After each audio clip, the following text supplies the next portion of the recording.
It takes a couple of seconds for it to kick in anyway. Hello. It is Sunday. It is 11:11. Everyone thinks it's always going to be like angel numbers when I go 11:11. Oh, no. The first time I came across this is in a Chura Satana song. Now, Chura Satana was the band Tarry B was in before she was in My Ruin, and she's my favorite musician and singer, artist. And in this particular Chura Satana song, there's a little break in the whole song, which I just love. And it goes, it's 11:11, happy birthday. So whenever I say 11:11, I'm thinking happy birthday afterwards. So little tidbit there. And speaking of birthdays, I have a few birthday wishes to send out there. My friend Simon, he turned 40 last week. Well done. And a very special birthday was also last week, and it was fantastic because I impromptu got to turn up at this person's house. Oh my God, I can hear myself speaking. That's hilarious. Got to turn up at this person's house because of a certain incident that went down at home, and I couldn't be in the house for that day. So I went and impromptu visited this birthday person. Thank you, my love. Now I have a tea.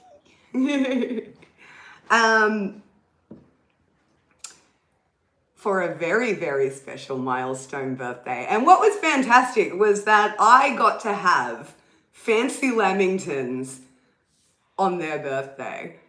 I think I've jazzed it up enough now. Happy birthday, Emmeline, one of my very special and favorite people. I am so just blessed to have you in my life. And yeah, on such a milestone birthday, I just want to say to you, you are an incredible person, and I hope there's another 50 years in you because I need to see what you're coming up with next. Now, let's get down to some actual crafting, as was the style at the time. Yeah. I like that. Oh, babe, my little challenge for today was going to be that I make you do one of your patented laughs. I will say something to make a patented Jeb laugh. Oh, but if you, as soon as you start trying. I know, because then I was like, okay, once I make Jeb laugh, that's the end of the stream. But then I'm like, if I say something really funny within the first 5 minutes, that's it. And I just spent, 2 hours getting ready. So, Sunday morning, welcome to church. Now, I have had it in my head to talk about one of my favorite things all week, and it is because of I made this a while ago now, and then I thought I didn't really like it, and it was just not going anywhere. And then Mama LaRue sends me this link. Mama LaRue is a burlesque performer. Can you believe it? I know. She sends me a link the other day, and Build-A-Bear Workshop in America released a Mothman plushie. So she tagged me in it immediately. So what happened was they released this Mothman plushie online, Build-A-Bear, and it was sold out within I don't know, minutes or an hour or something like that. So, and then, you jump on Reddit and you see the people who actually managed to nab one, and they're like, oh, I got my order. And it's like, well, fine. So then, of course, I had to, jump onto the Australian Build-A-Bear social media pages and be like, look, are you going to bring the Mothman? Because I'm ready for the Mothman. Now, there is much debate around certain cryptids and things like that. for instance, my favorite cryptid is, I'm not patting an illegal cat, I'm not. Wendigo is one of my favorites, but there is sort of illegal things. There is some debate whether Wendigo does fit into the cryptid category, but Mothman doesn't know that I love Wendigo as well, so that's fine. I'm a big fan of Mothman because I feel like he's a messenger, and as the old adage goes, don't shoot the messenger. So, harbinger of whatever he may be, Mothman, big fan. So, I started making this as sort of a Mothman kind of mask thing, and then gave up on it, shoved it in a drawer, and it unfortunately lost its shape a little bit because it was just paper mache, which I didn't kind of make thick enough. So I'm just going to sort of try and get the shape a little bit better. But I have these. So you know those, they're like lol balls, I think they're called. They're kids' toys. My flatmate collects dolls, so we end up with a lot of cool kind of packaging and things like this. Now, speaking of Mama LaRue and Mothman, I had stole from Alex these lol balls, and he's got so bloody many of them. And I had it in my head, very controlling, I know, that Mama LaRue was gonna do, I just had it really, really clearly pictured in my head, that Mama LaRue could do this burlesque routine where she has these balls and then she opens them, and I don't know what comes out, magic or something, but that was the idea I had specifically for her. So I was just going to give her a bunch of these and then tell her that was my idea. But I think these are going to make a really, really cool, I'm going to have to cut the holes bigger, but they would be sort of like the pop-out eyes of our Mothman. Now, there is something, I'm quite excited for this actually. So I just wanted to test if, look at me go with the technology today. Okay. Any money I break something in the next 5 minutes. So I've got this red light, but I just wanted to test if the actual light is going to go through the ball, or do I need to paint it, or what's going on? Let's have a look. Oh, we've got look at it go. We've got a disco going on. I'm way too excited about this. Alrighty, let's put it on just red. There we go. Oh, how do I put it on that? Do you want to see the disco duff? Yes. And is it gonna do it? Flash. Ooh. Ooh. That's pretty fun. Snazzy. Snazzy. Okay, let's put it back on red. It's a very orangey red, but that's all right. Okay, so what I'm thinking is that, oh, it do. You evil genius. So, yeah, my next thought is just obviously not use this, but just red LEDs behind it. I don't think I need to paint that. I think I probably should do a test one just to see if it amps up the red. But that's sick. Love that. Okay, cool. Let's have a whirl on, since I have so many of them, I'll give them a whirl. I'll just paint one and then we'll check it again. Now, Mothman. Harbinger of evil, spooky cutie, wings. What's not to love about him? He's half moth, half man, half Mothman.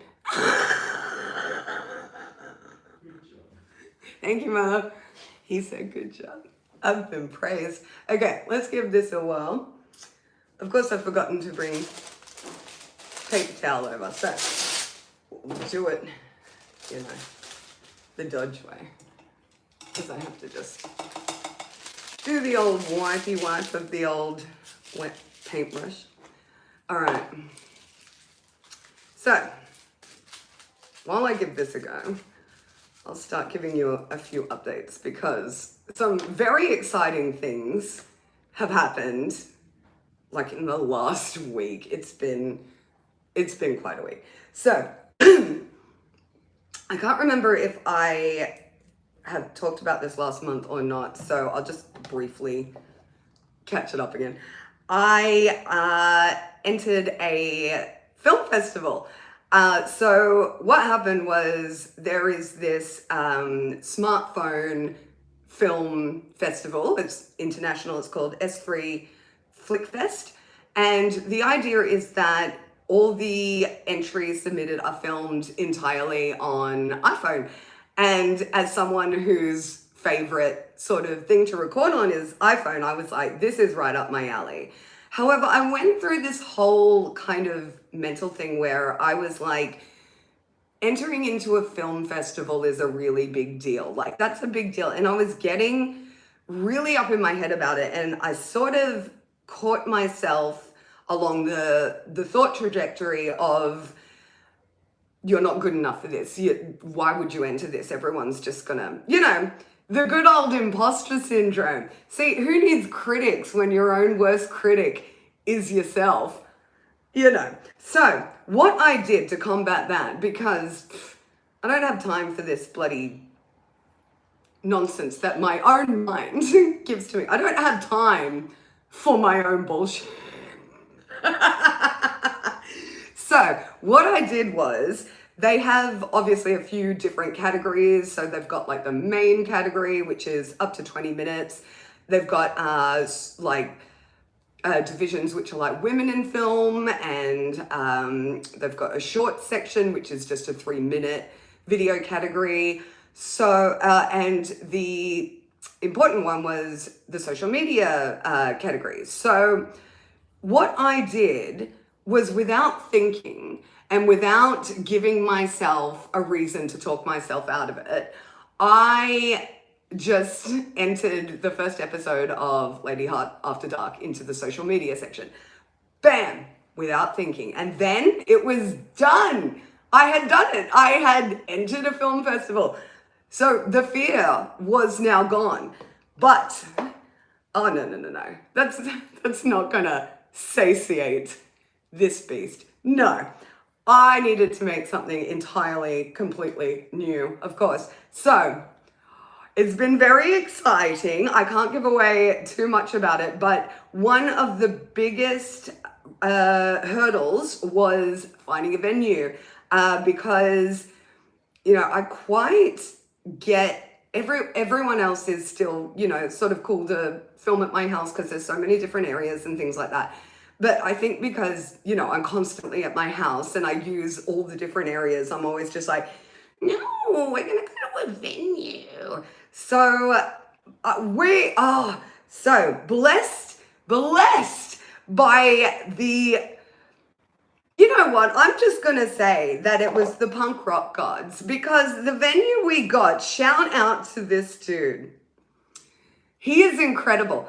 So it's a venue called the Scarlet Weasel, and this man who runs the bar, he is one of my, I want to talk to that guy at the bar kind of people. And he owns a bar. He already cut out the middleman for me.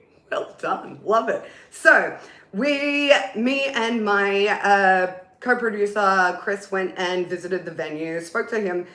And he's one of those sorts of people who are like, yeah, I don't give a shit. I'm down for you to do whatever you want.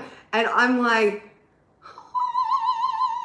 so the funny thing about this though is Chris sent me over the link to the Weasel and was like, have we thought about this? And I just couldn't place the venue in my head. And I have actually been there multiple times before. And when it finally clicked where we were going, and that I sort of knew the guy already. So we went in there and I'm like, okay, cool. I know like what this guy's about. He's awesome. Like, hopefully this all works out really well. And then, so I get in there and I say to him, Look, I don't know if you remember me, but you've caught me on about 5 separate occasions dancing with your toy skeleton in the back room. And he cuts me off and he's like, yeah, I know exactly who you are. My reputation precedes me clearly. So the best thing though was I went and visited my skeleton friend that I often dance with in the back room. He's lovely, old Bone Jangles. And if this wasn't a sign, I don't know what is. But now my bony friend has inside his ribcage a red neon heart. And I was just over the moon. So that all worked out really well. The next step, we locked in the filming date, which is the end of July. So this is the part of the process where we're writing up all the script, we're going all through it, we're, tightening up everything that needs to be tightened up, blah, blah, blah, making sure it all runs smoothly, and then we're going to have just a few hours to shoot at the venue. So this is the streamlining part of the process of making any kind of DIY film. Actually, any kind of film. They've just got higher production values than we do. So, looking really, really forward to the end of July. I feel like I've got to do like a getting ready montage, and dun dun dun dun dun. If you remember one of my Halloween specials from last year, my exercise montage, a bit more of that. That'll be fantastic. So yeah, I feel like I'm going to be getting in peak prime ready mode for the end of July. I'm going to then spend all of August editing and just making sure it's as good as I can get it. And it needs to be in by the 1st of September. So that is my deadline. Of course it is horror comedy. What else do I do? If I went into full horror, I'm worried about how distressing I could actually make it.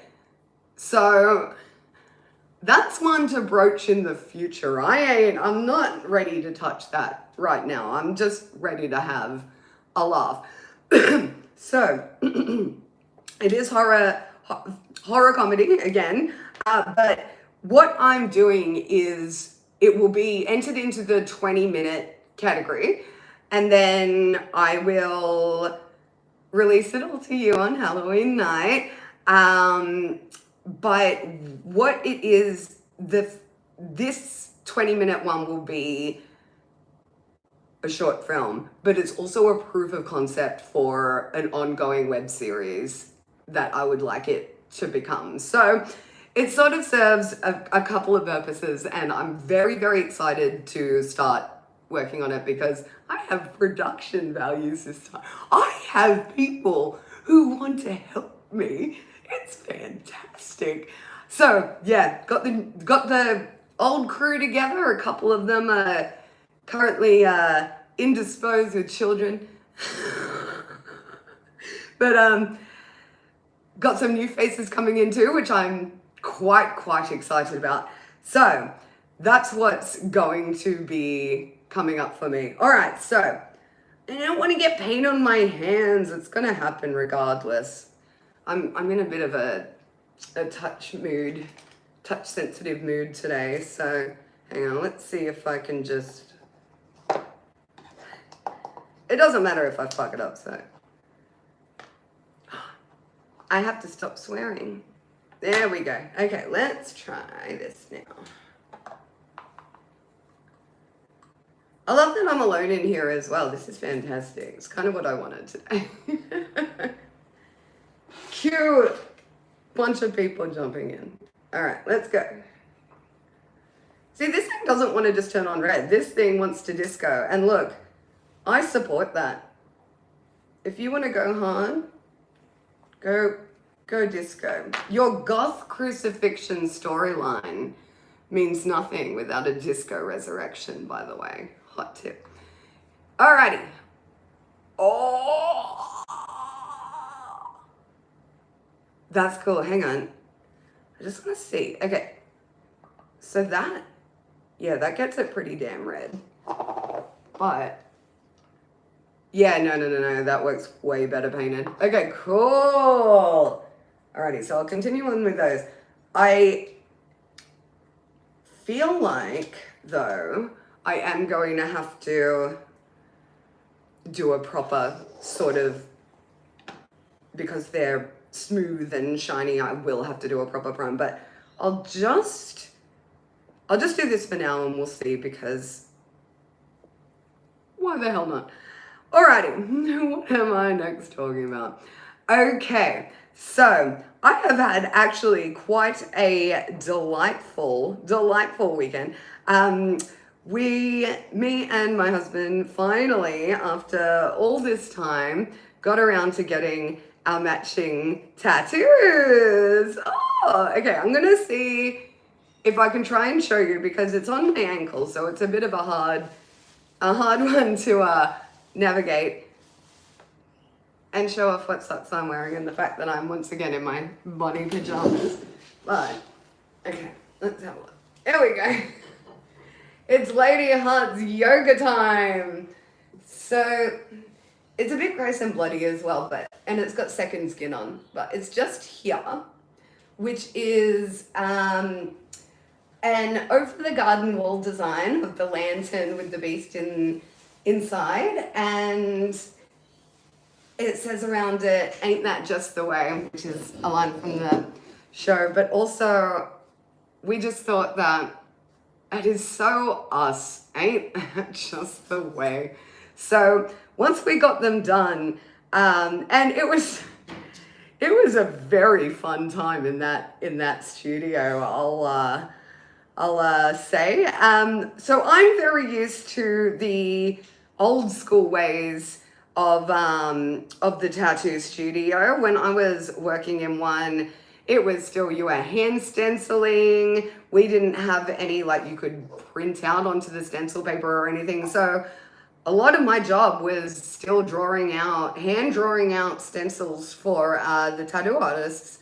So going into this studio, I feel like in the last 15 years, just tattoo technology has, this artist had an app which was amazing. Like, I was obsessed with it. I was just like watching him do the whole thing. So it's like, all of you probably know this, and I'm just sounding like this newfangled thing. Holy moly, they've got production values now. That was almost halfway there. Got a half laugh out of Jeff. There we go. So they had this app, and you put the design that, the client has given you onto the app, and you can literally make revisions, like with the pen on the tablet, drawing around it, adding shading and things like that. And oh my word, if we had that technology when I was back then, God, that would have made my job so much easier. And plus, like, watching the things like shading and putting in all the colors just so easily was just so fascinating to me. So I think it's actually a program that I might actually look getting into, because we then saw it again when I was watching a DIY how to do your own stickers kind of thing. Unfortunately, it did end up the way of, yeah, you have to buy this really expensive printer. Awesome. So, but yeah, that design app as well was used in there again, and it was such an easy, just awesome way to do things. So yeah, I wouldn't mind having a little bit of a play on something like that. I'm sure, like, my artist friends have already been all over it. I can just bloody contact one of them and go, teach me, please. So yeah, I was very, very impressed by that. And I sort of missed being in that they had the correct vibe of a tattoo studio where it feels like all the workers and even all the clients are just included in the fun and the conversation. Like the whole shop is talking, and it's just like a very, very nice atmosphere of alternative scary people.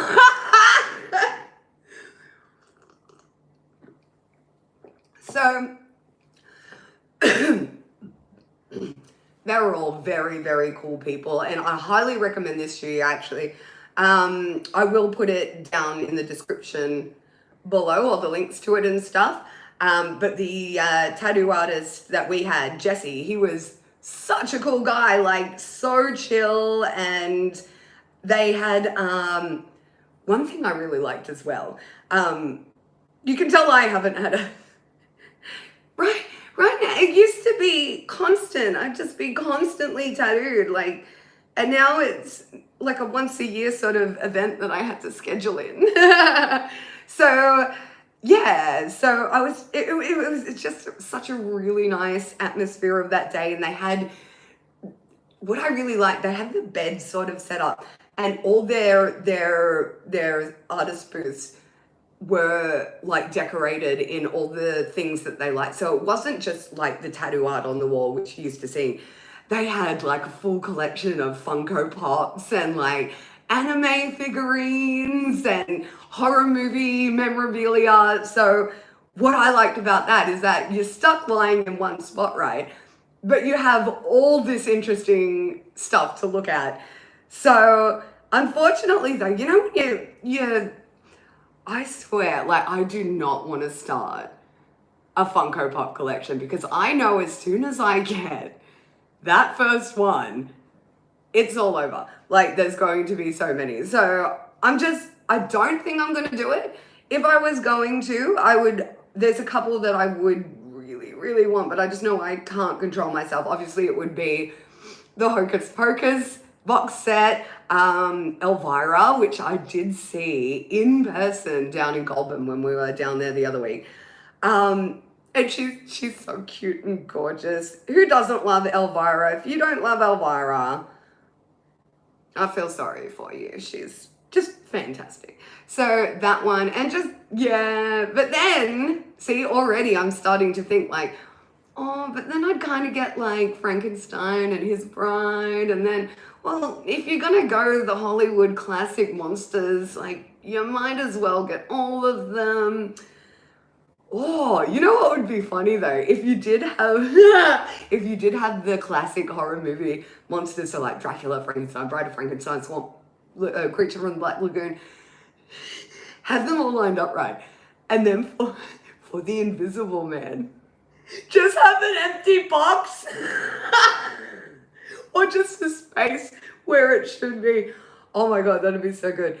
So, all right, I finished painting up those. I'll see how they end up drying up over time, because it might work out all right.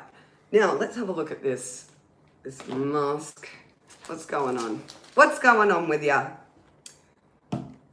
I'm talking a lot and not drinking enough tea is the problem.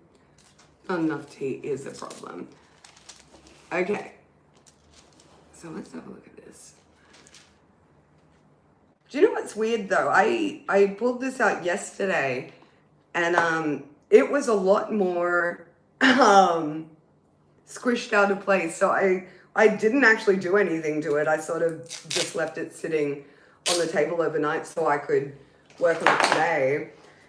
And it's kind of morphed itself back into shape, which is truly bizarre. Like, it's the opposite of a problem for me. This masking tape has hated me all week. Okay, let's just give that a go.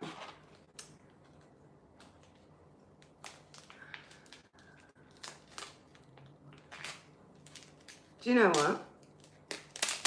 Since I'm working on Mothman and no one's here, I'm just going to talk more about Mothman because I love Mothman.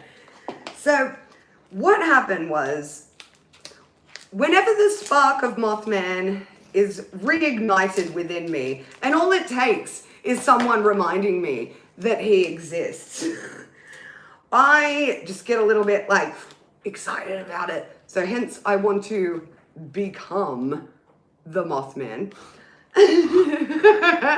Almost there. You can't put pressure on me to laugh. That makes me less likely. I'm putting pressure on myself to be funny. Oh, Bob. Oh, I'm trying my best. You're doing great. Bug eyes. Bug eyes. Bug Yeah. eyes. I'm going to see how they just dry up because they might do that thing where the paint peels off because it's too smooth. If it is, I'll just sand it off and then do it again. So yes, Mothman. Now, if you have seen the Mothman, Jeff is just like, Mothman. Wonder up. So, I'm sure everyone by this point has seen the Mothman Prophecies, the film. It was made in 2002. I should check the size of this before I cut. No. Yeah. Cool. All right, I'm going to take about 1 centimeter out on either side. So you probably have seen the Mothman Prophecies by now. If you haven't, look, it's an alright film. It's all the great themes are there. Mothman. But there was always one particular scene in that film where Richard Gere's character gets a phone call. And the man on the phone is like, my name is Indrid Cold. Whoa! Sorry, that just gave me a little goosebumps. For some reason, that part of the film always just sort of stuck with me. And I was like, oh, that name. It's very, I don't know. I need a word for like, it feels heavy and ominous or something. Like it's a name with a lot behind it, if that makes any sense to you. So once I had rejiggered, Mama LaRue had rejiggered my Mothman obsession once again the other day. Thank you. I started watching some more documentaries on it on YouTube. And then I thought to myself, what is this Indrid Cold part of it? So I started researching into that. Now, at the time of the Mothman happenings in Point Pleasant, West Virginia, this was the Silver Bridge fell on December 15th, 1967. So from around then, at the same time, there was a lot of sort of UFO sightings in the same sort of area, or like only about 100 miles away or things like that. So there was a lot of sort of extraterrestrial-y stuff going on at the same time as Mothman. So this Indrid Cold story and Mothman story sort of became intertwined, if you will. But I wanted to have a look more into this Indrid Cold thing. And I highly recommend looking into it because the story of what is described is there was this man who was driving along the highway down a road one night, and a craft or whatever, UFO lands, and out of it comes a man, just a regular man. And the only thing different about him that the accounts sort of all suggest is that he had this very wide, kind of unnatural smile. And if you're a Buffy fan, when I heard that, I was sort of thinking The Gentleman. Oh, creepy dicky. So this guy comes out and he can communicate telepathically. So he's talking to this guy, and allegedly, his name is Indrid Cold. So he's telling this man telepathically, do not be afraid, my name is Indrid Cold. And apparently this guy ended up writing several books on his experiences, whether, you want to, how much of it you want to believe. Look, let me just say something on that, actually. Because I feel like a lot of people get into the camps of you either believe or don't believe. And I don't think that's the important part. I don't think proving anything right is the correct course of action. I think the most important thing is that you enjoy looking into it. You enjoy researching it. It gives you a little thrill. Even if you come across a bit in the story that's a bit wishy-washy or blah, blah, blah, blah, you're like, yeah, I can see that's a little bit of a stretch, but do you know what? I'm having a good time. And that's not hurting anyone. So, the Indrid Cold thing, I'm actually not into aliens so much, but through this little bit of research came a new point of angle of research I now want to jump into. Which is, I hadn't heard this before. You've probably all heard this before, but I hadn't. So you've got your extraterrestrials, and then you've got ultra-terrestrials, which are like earthbound, but from another dimension, so they can dimension switch. So as I was saying before, it's like, is Wendigo a cryptid? I think he probably fits into that ultra-terrestrial kind of category. So I much prefer that concept because very, very fascinating. It's still earthbound, which we, all know about and we're quite familiar with being on Earth.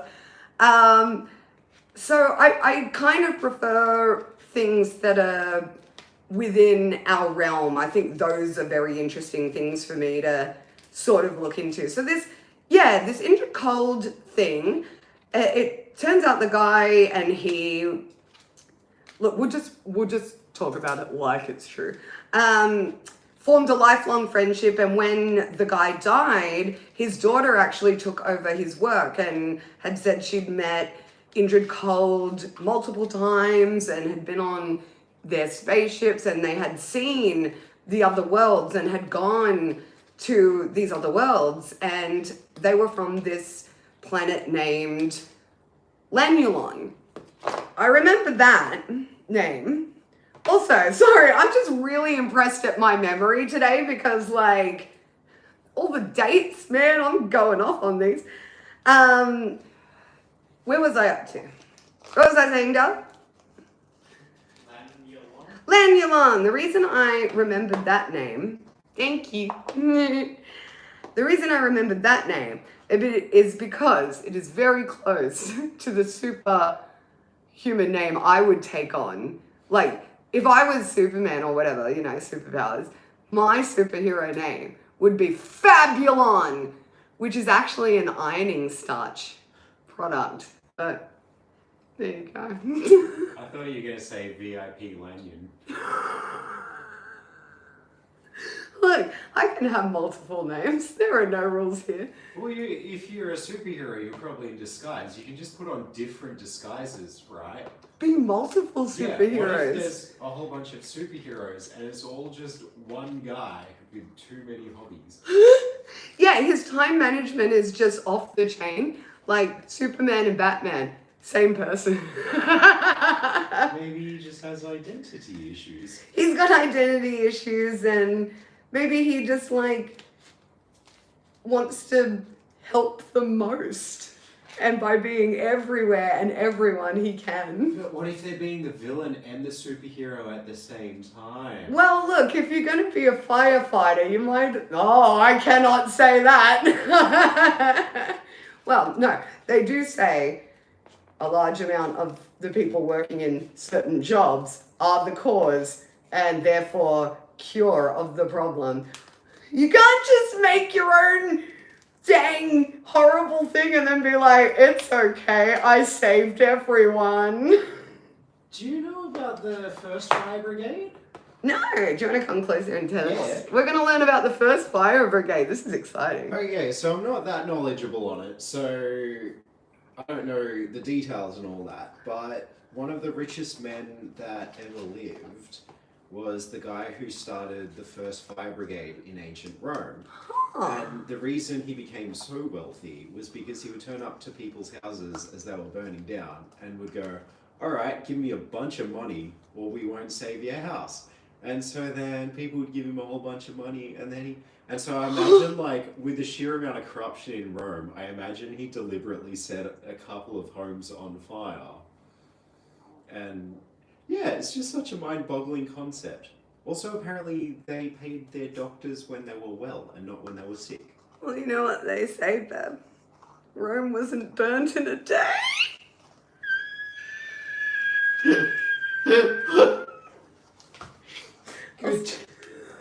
I'll see myself now. Okay, I think that's working pretty well though. Do you like my bug eyes? I love you, bug eyes. What's your favourite part about my bug eyes? Oh, definitely the eyeballs. But I know they're a little bit suggestive for some reason, and I'll come up with put some a. pasties on them. I know, really. Here we go. I've got one handy. Oh. Da da da, sexy moth man. Da da da da. It works too well. It really does. Maybe this needs to become a routine. I don't think I should subject the public. I think you should. I think it's your public duty. You now have an obligation. Okay, I have an obligation Yeah. to do the world's sexiest moth man routine ever. I'm down to create it. Alrighty, you know what? I think I've talked enough about Mothman today. And I've still got to wait for these to dry. So we're going to end the stream a little early today.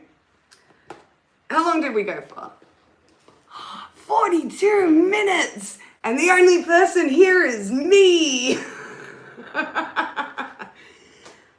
Yeah, look at it, it's weird. I've got it going on here and here. Alrighty, I'm going to end this stream before it starts all falling apart.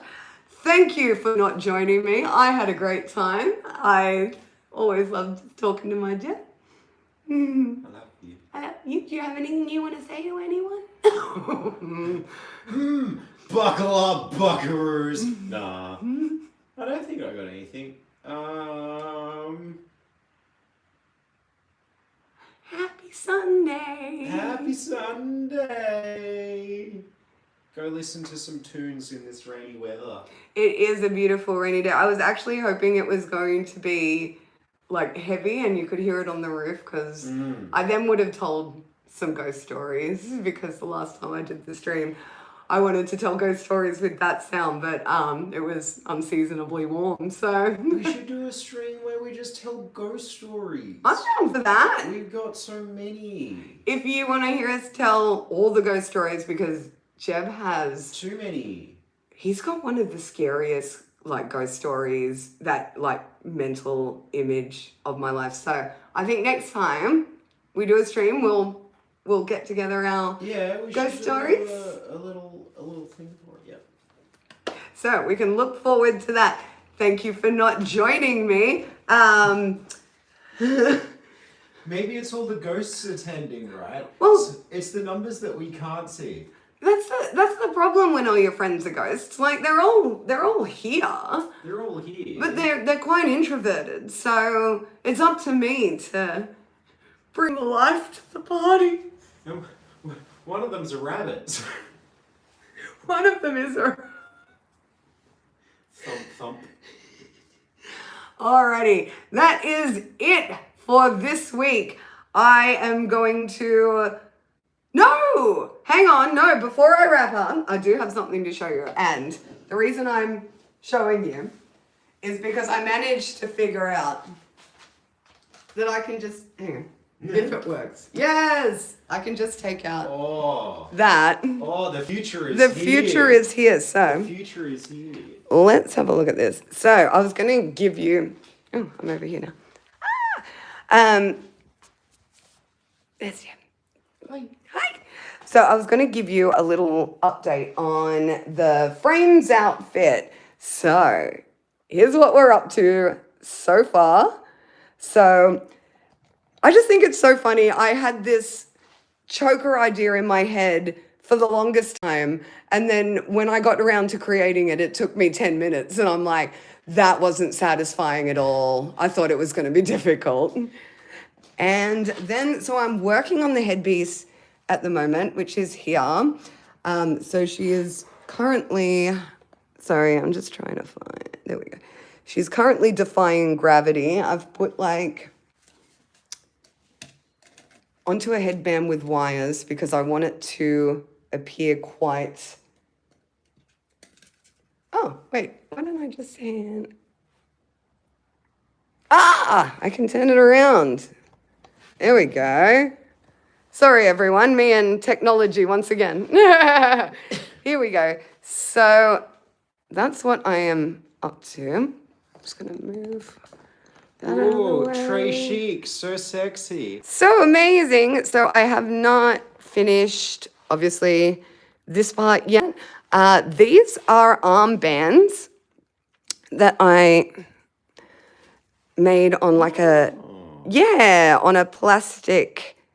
So it's still got that see-through kind of vibe. But what I'm going to do with those is actually hang some veiling from those. So they all like is very floaty and lovely.